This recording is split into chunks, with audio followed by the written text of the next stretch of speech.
मला असं वाटतं आम्हाला ऑलरेडी शेड्यूल माहीत होतं की असे आमचे मॅचेस लागोपाठ ठेवलेले आहेत. तर आम्ही ऑलरेडी या गोष्टीला प्रिपेअर्ड होतो आणि आम्ही सगळे हे डिस्कस करत होतो की आपण जेवढं मेंटली परत सगळ्यांना रिकवर होऊ, कारण की माहिती हे मॅचेस आहेत, असं काही सडन चेंज झालं नाही आहे.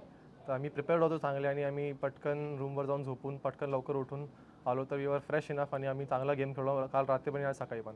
नाही, प्रिपरेशन तर आय थिंक अगोदर झाली असते. इथे फक्त येऊन आमचं असं असतं की जे प्लॅन आम्ही केलं आहे त्याला फक्त येऊन चांगलंपणे एक्झिक्यूट कसं करू आम्ही, त्यावर सगळ्यात जास्त फोकस त्यावरती असतो.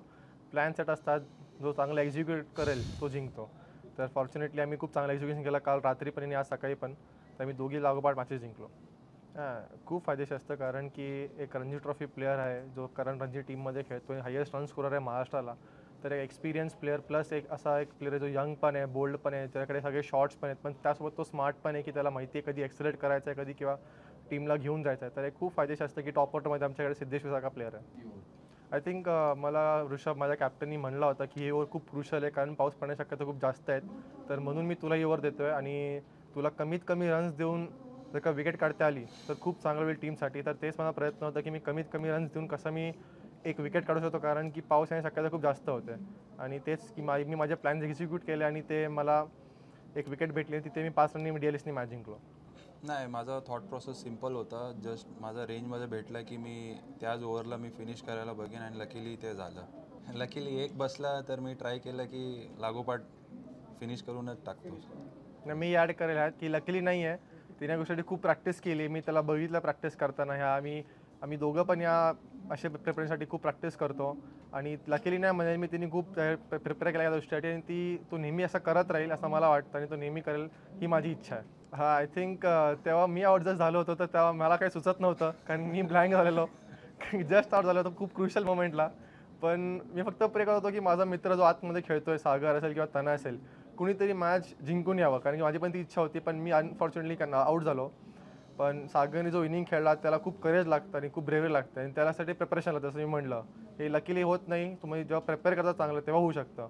आणि आय एम ग्रेटफुल की माझ्या मित्रांनी खूप चांगला नॉक घेऊन आम्हाला मॅच जिंकवलं. त्याचा काय बॉल जसा हवेत जातो तशी जरा धडकन पण वर खाली होतेच होते, कारण की असं एकदम तो क्लीन बसला नव्हता, पण तो पुरेशीर बसला.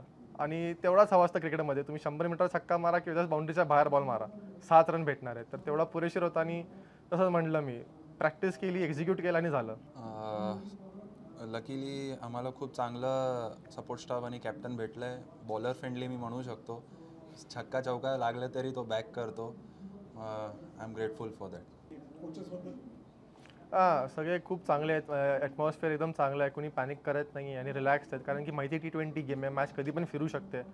जसं आजच झाला, त्यांना खूप चांगला स्टार्ट भेटला होता.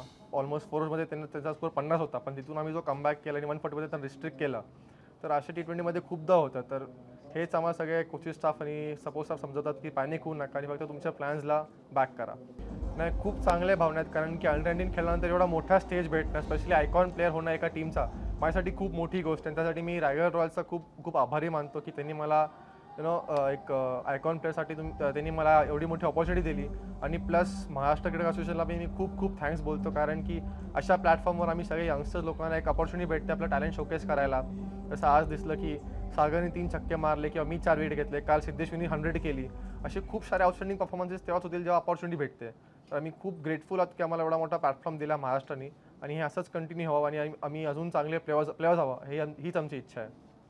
आय थिंक इंडियामध्ये हा पहिल्यांदा असं झालं आहे की WMPL हा आपला महाराष्ट्र क्रिकेट असोसिएशननी हे केलं आहे. तर खूप चांगलं इनिशिएटिव्ह आहे. ही कीप चांगलं अजून कंटिन्यू होत राहिलं पाहिजे. सेम आय थिंक जसं आम्हाला एक प्लॅटफॉर्म तसा मुलींना पण एक प्लॅटफॉर्म असायलाच पाहिजे. आणि ही जो प्लॅटफॉर्म महाराष्ट्राने दिला आहे ते खूप खूप मोठी आहे सगळे यंगस्टर्ससाठी. आणि असंच ते इनिशिएटिव्ह कंटिन्यू राहावं आणि चांगले चांगले प्लेयर्स महाराष्ट्राला खेळावे आणि पुढे इंडियाला खेळावे, हीच आमची इच्छा आहे. आणि MPLसाठी माझं हेच टार्गेट की मी माझ्या टीमला कप जिंकावं. पर्सनल काही गोल नाही आहेत माझे, किंवा कारण की 2 वर्ष आले आम्ही एवढं चांगला परफॉर्मन्स करत नाही. तर यावर्षी एक मनात ठेवून घेतलं आहे की फक्त ट्रॉफी जिंकायची. परफॉर्मन्स मॅटर करत नाही. जसं मी म्हटलं T20 गेम आहे, फनी गेम आहे, हा कधी पण मॅच फिरू शकते. फक्त एवढंच आहे की आम्हाला फक्त ट्रॉफी जिंकायची आहे. येस, त्यासोबत विकेट्स भेटले तर वेल अँड गुड, पण मला फक्त एवढंच आहे की मी एव्हरी मोमेंट मी टीमला देईल आणि टीमसाठी काही पण करेल.